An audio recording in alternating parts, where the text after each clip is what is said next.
Hello, my name is Veronica and welcome into the Learning Lab. And in today's lab, I want to talk with you a little bit about two sets of stamps actually that I picked up from the Dollar Tree. Come on in, let's get started. I had ordered some envelopes for my stamps from Avery Elle, and I do like their pockets. They work really well for me. And when I was cutting up the paper, at some point I realized that I was cutting it to the wrong size. Yeah, I was cutting it too small.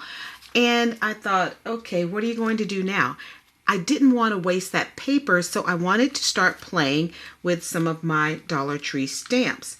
And I went with this particular one because it is just absolutely beautiful. I love it. And I took some of the strips that were left over when you cut it. And before I get to the Dollar Tree stamps, this is what I do. So I took this, and this is a stamp, I think I got it from Michael's, and I took all of those strips and I just started stamping this out. And I can turn these into little tails once I cut them, and I can do the little fish tail on the end. So I did that, and then one of them, I did this. And this came from this butterfly. I just stamped it over and over and actually went off the edge with it because I thought I can trim it down to make a card, or if I am doing a scrapbook page, I can actually put that on there, maybe back it with something behind it, and there I have a beautiful border that can go at the base of a card or on a page. Now, when I was looking at doing it on a card, this is a little tableau that I stamped out. And I thought, wow, this is cute. So if I were to fold this in half and make it an A2 size card, right away I have got something there for my base that I can put some other little florally things in the background that are die cuts, but it just makes this come to life. And I don't know if the camera can catch that, but it glitters because I used my Spectrum Noir sparkle pens. Then I did another little tableau. It looks like this, and it does sparkle also.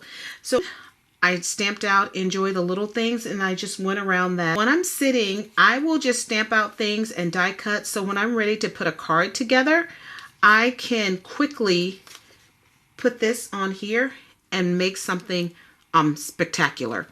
But these are the stamps from the Dollar Tree. If you have not gone and gotten yourself any of them, you should, because they stamp beautifully.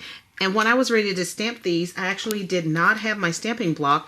I used the case cover to something else, and because they are acrylic, they do cling very well. And I used some of my VersaFine ink, which I absolutely love.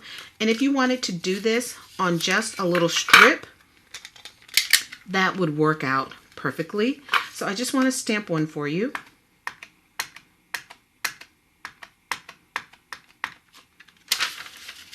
Just going to put a little piece of paper behind there.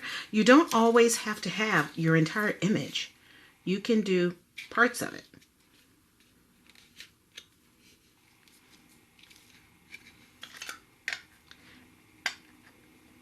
So it just takes playing with it a little bit to see where your image is going to land.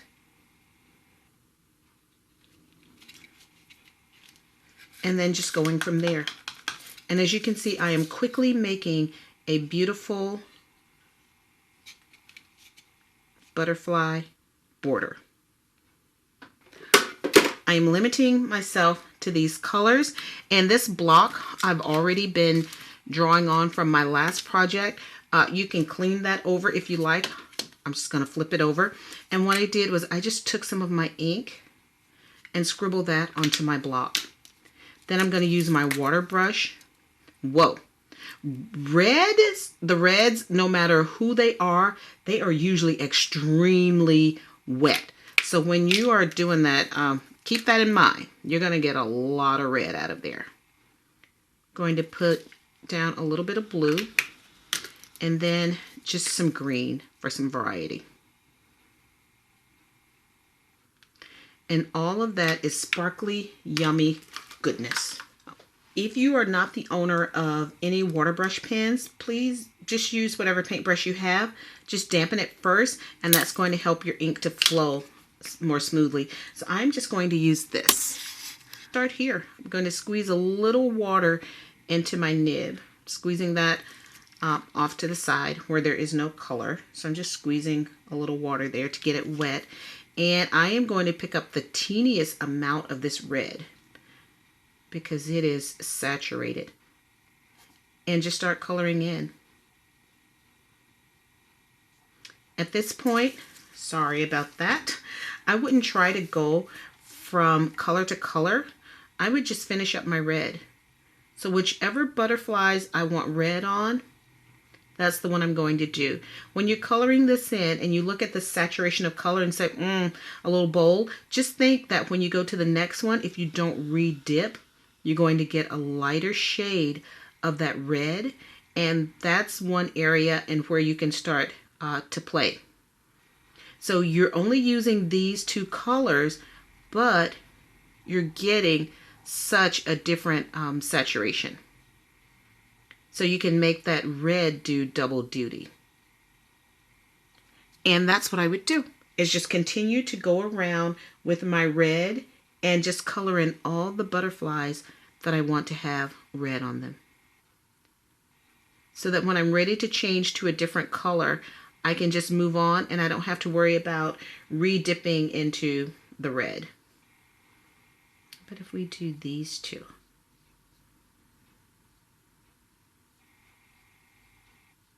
Now, I would encourage you, if you are heavy-handed, go ahead and use some watercolor paper. Wait, you're going to get different results depending on the paper that you use.